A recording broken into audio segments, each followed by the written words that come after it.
Negotiation is often likened to a delicate dance. Each party steps in time, seeking balance between autonomy and status, striving to conclude with mutual satisfaction.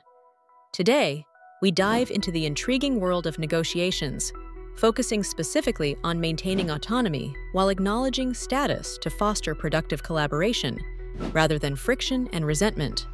Imagine standing in a room with a prospective business partner. Each of you holds a deck of cards representing your respective ideas, resources, and needs. The negotiation dance begins. For a satisfactory outcome, both of you must feel neither overshadowed nor undermined. This is where the concepts of autonomy and status come into play. Autonomy, in this regard, represents one's ability to make independent decisions and have control over outcomes. Status, on the other hand, involves the recognition and value given to one's position or contribution. Both elements are crucial, yet tricky to balance, especially when each party's perception is often in flux and subjective. Let's start by discussing autonomy. When you allow negotiators to maintain a sense of control, you create an environment conducive to cooperation. People naturally resist feeling coerced or dictated, much like a dancer who's led too forcefully across the floor. This resistance can lead to conflict and an eventual breakdown in communication. To uphold autonomy, start by involving others in the decision-making process.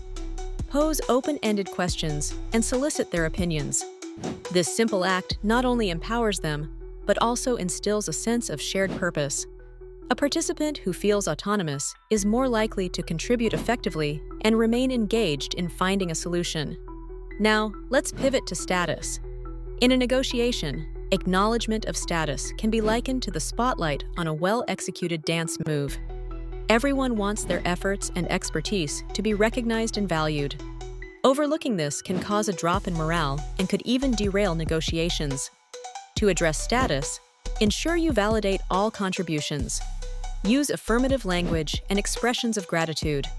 Acknowledge experience and expertise by incorporating the phrase, "with your expertise in," or "given your valuable insights."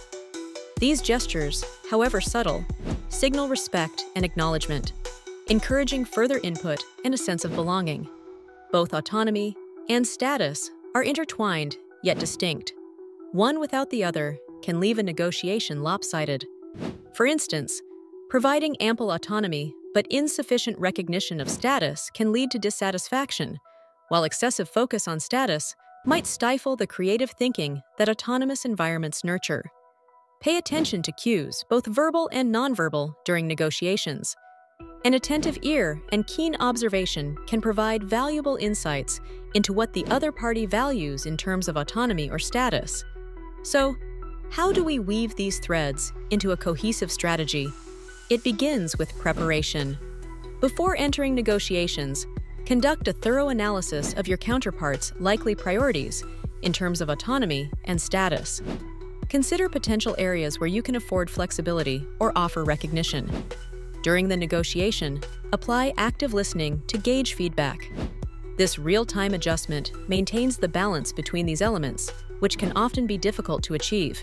Returning to our initial analogy, imagine the alignment of two dancers, each able to improvise without leaving the partner out of step. Such a negotiation, where both autonomy and status are balanced, leads not just to win-win outcomes, but to relationships that thrive beyond the negotiation table.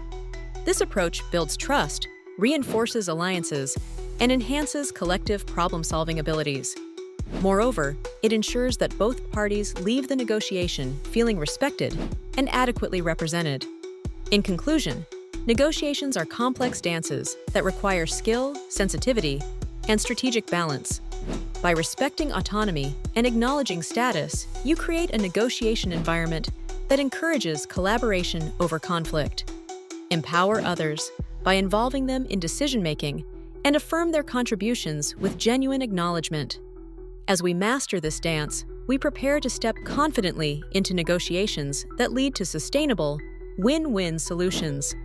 Now, equipped with these insights, are you ready to engage in your next negotiation with poise and mastery? The floor is yours.